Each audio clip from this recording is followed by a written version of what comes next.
Now we're going to take a look at Alice in Wonderland Chapter 3. Chapter 3 is called A Caucus Race and a Long Tail. So I've got a new page in my notebook ready, and I even sharpened my pencil. Got my sharpener here. Just sharpened it right up because I like to work with a sharp pencil. The first thing for this one is, I don't really know what it means by a caucus race and a long tail. I mean, a tale is like a story, so okay, maybe a long story.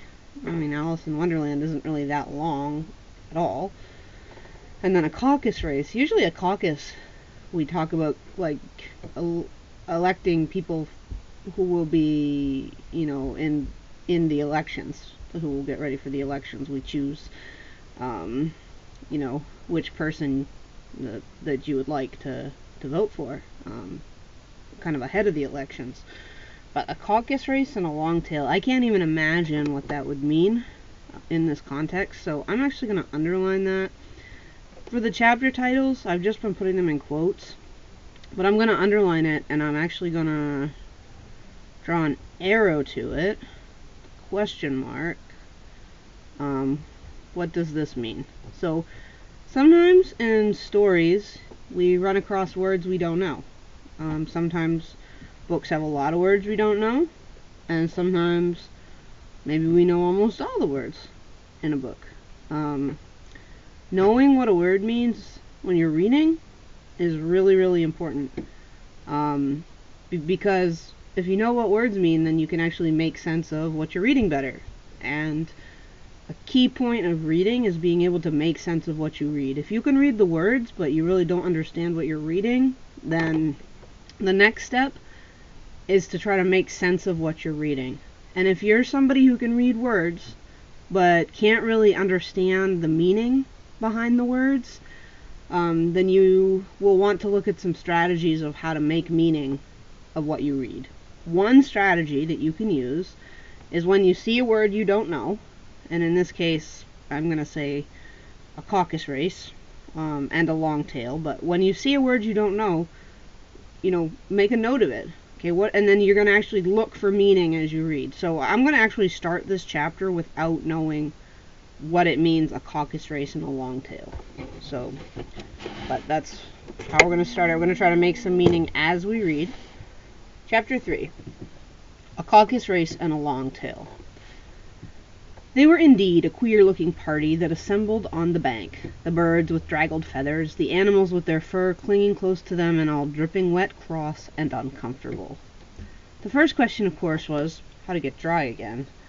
They had a consultation about this, and after a few minutes it seemed natural to Alice to find herself talking familiarly with them, as if she had known them all her life.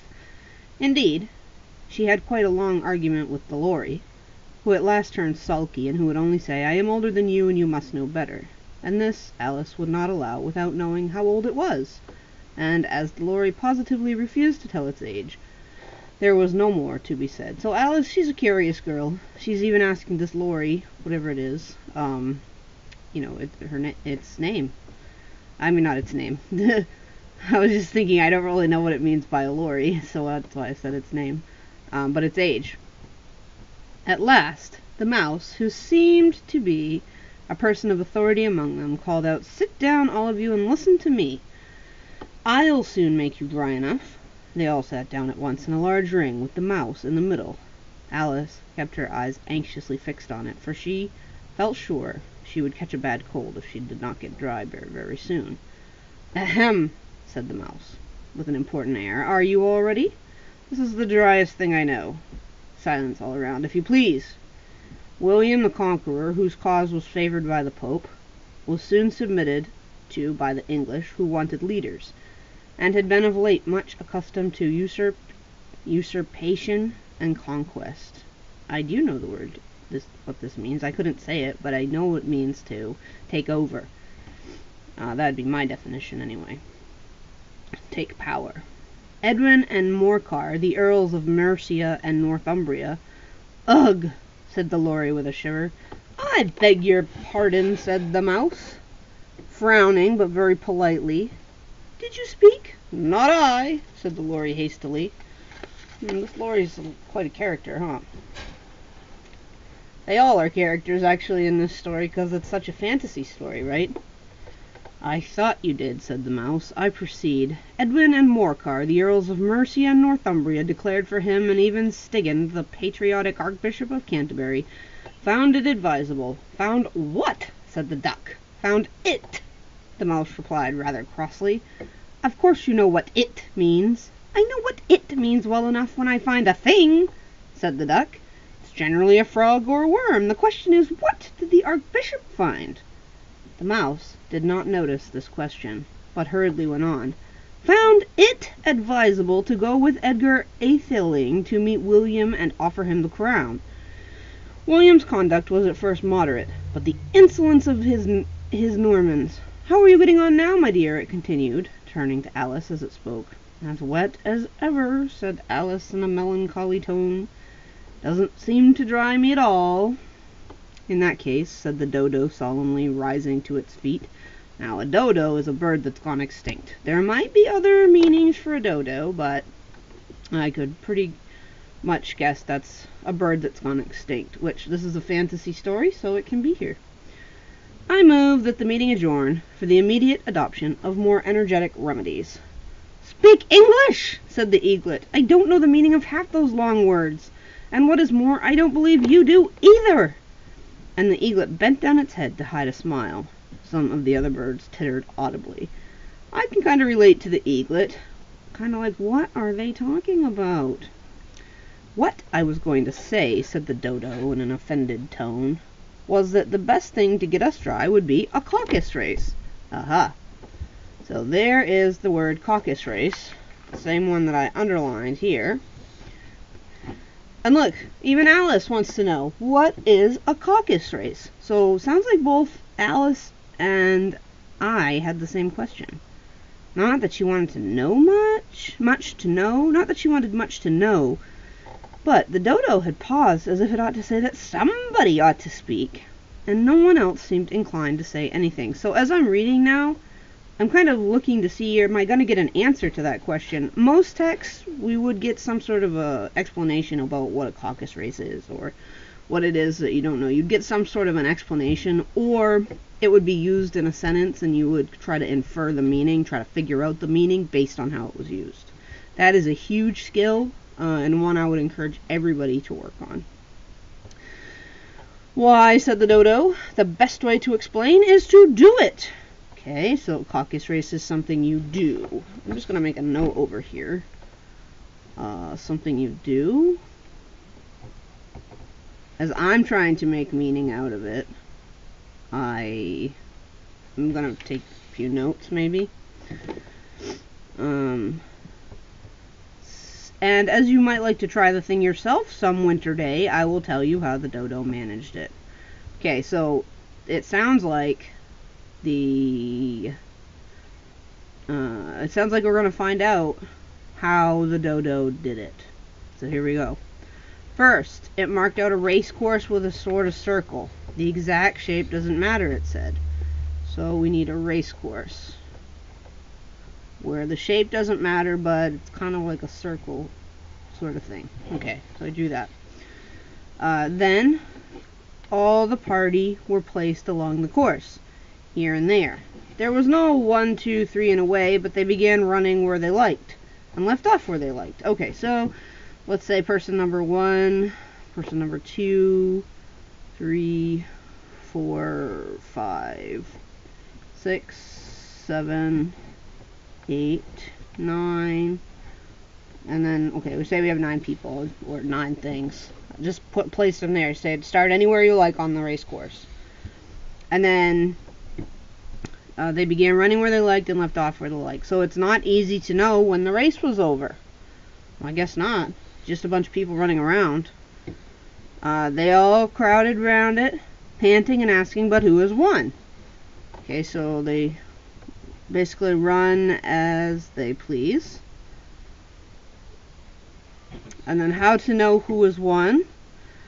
This is the question the dodo could not answer without a great deal of thought. Well, most races we can answer that question without a great deal of thought, but not this one.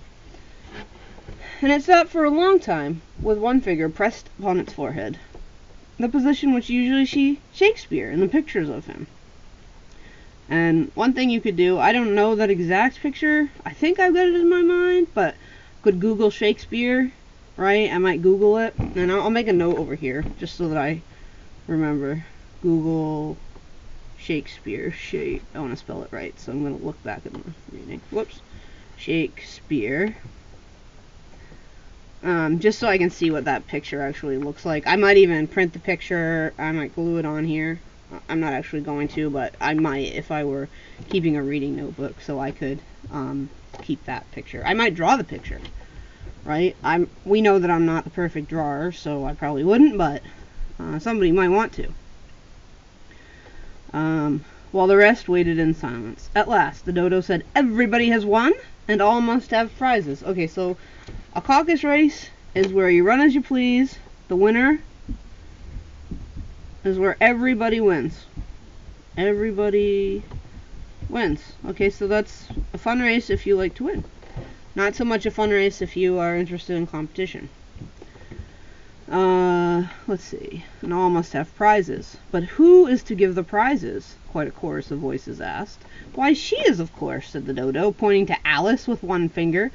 And the whole party at once crowded around her, calling out in a confused way, "Prizes! Prizes!" Alice had no idea what to do, and in despair she put her hand in her pocket and pulled out a box of comfits. Luckily the salt water had not got to it, and handed them round as prizes. There was exactly one apiece all round. "But she must have a prize herself, you know," said the mouse. "Of course," replied the dodo very gravely. "What else have you got in your pocket?" he went on, turning to Alice. "Only a thimble," said Alice sadly. "Hand it over here," said the dodo. Then they all crowded round her once more, while the dodo solemnly presented the thimble, saying, "We beg your acceptance of this elegant thimble." And when he had finished his short speech, they all cheered. So I think the thimble would be a great thing to add here, just simply because who gives a thimble as a prize? You know, a thimble's a thing you put on your thumb while you sew. I mean, I don't sew, and so I don't use a thimble, but it's a metal sort of thing here. Anyway, Alice had one in her pocket. It's not usually such a glorious thing, but when she handed it to the dodo, it became like this magical piece of metal thimble. So that's kind of funny. Look at this. I have to read it again. It's so funny to me. "We beg your acceptance of this elegant thimble." And when it had finished this short speech, they all cheered. Alice thought the whole thing was very absurd. Yeah, it's kind of absurd. But they all looked so grave that she did not dare to laugh. So by this grave, everybody's so serious, right? You might know what a grave is, like a gravestone or something in the ground, but this grave means serious. It's not any grave in the ground. That she did not dare to laugh, as she could not think of anything to say. She simply bowed and took the thimble, looking as solemn as she could. The next thing was to eat the comfits. This had caused more noise and confusion, as the large birds complained they could not taste theirs, and the small ones choked and had to be patted on the back. However, it was over at last, and they sat down again in a ring and begged the mouse to tell them something more. "You promised to tell me your history, you know," said Alice. "And why is it you hate C and D?" she added in a whisper, half afraid that it would be offended again. "Mine is a long and sad tale," said the mouse, turning to Alice and sighing. "It is a long tale, certainly," said Alice, looking down with wonder at the mouse's tail. "But why do you call it sad?" And she kept on puzzling about it while the mouse was speaking, so that the idea of the tale was something like this. Alright, look at this, guys. It's quite remarkable.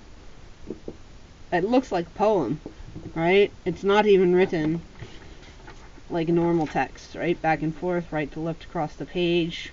The margins are nice and even. These margins are super skinny, not more than what? A couple inches? Inch and a half? And even a centimeter maybe. Alright, so this is what the mouse said.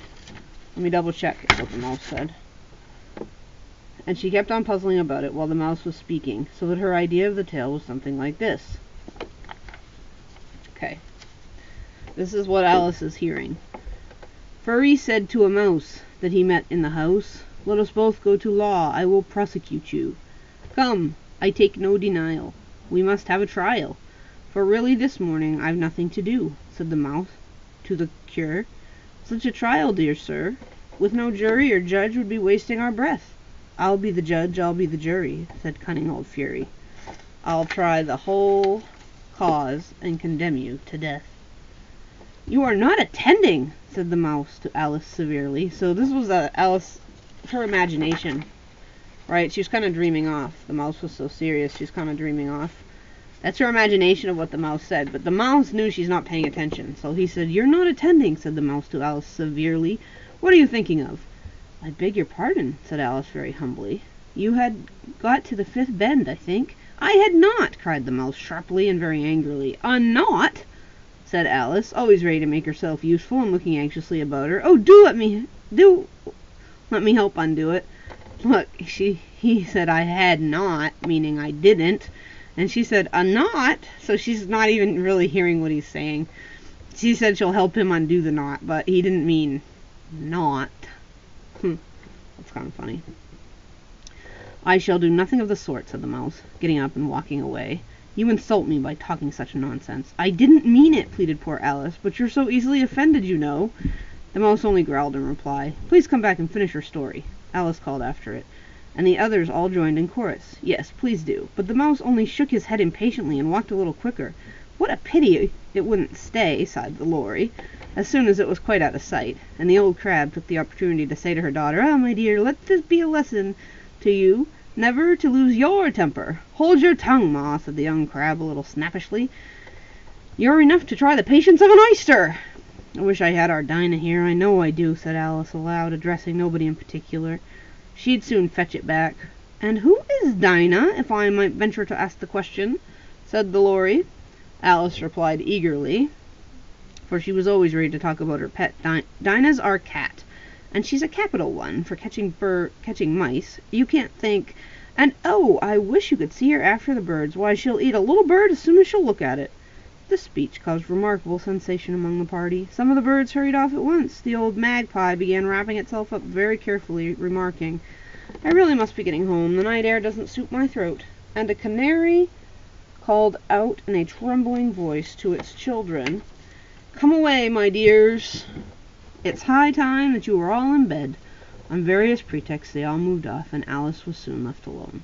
I wish I hadn't mentioned Dinah, she said to herself in a melancholy tone. Nobody seems to like her down here, and I'm pretty sure she's the best cat in the world. Oh, my dear Dinah, I wish if I shall ever see you any more. And here poor Alice began to cry, for she felt very lonely and low-spirited.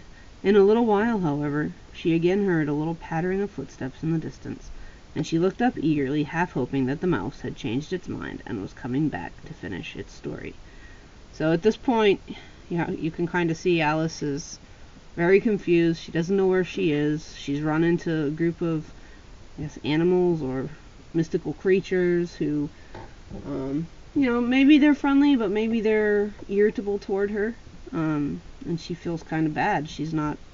Nothing is the same what she's used to. And I think that anybody going through the, 2020 coronavirus pandemic can relate to that. Things just aren't the same in our worlds, and they're not the same for Alice. So this is the end of chapter 3, and next time we'll take a look at chapter 4.